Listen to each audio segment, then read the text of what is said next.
करून घ्या। आजच्यानं कंप्लीट 12 दिवस पाऊस यायचा राहिलेला आहे, म्हणजे 12 दिवस पाऊस राहिला आहे, म्हणजे 12 दिवसानं मान्सूनचा पाऊस येणार आहे।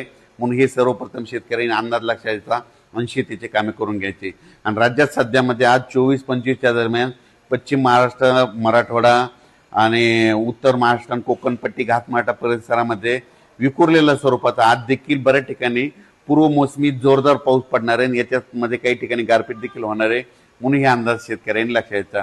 त्याच्यानंतर विदर्भातल्या शेतकऱ्याला सांगू इच्छितो की विदर्भातल्या शेतकऱ्याचे फोन आले, पूर्व मोसमी पाऊस कधी येणार आहे? तर विदर्भातल्या सर्व शेतकऱ्याला सांगू इच्छितो की पूर्व मोसमी पाऊस तुमच्याकडं 26 मे पासून ते 5 जूनच्या दरम्यान चांगला पाऊस पडणार आहे। वेगवेगळ्या भागात विखुरलेल्या स्वरूपाचा खूप काही काही ठिकाणी ओढे नाले वाहतील असा विदर्भात देखील 26 मे ते 5 जूनच्या दरम्यान त्या 10 दिवसामध्ये पडणार आहे।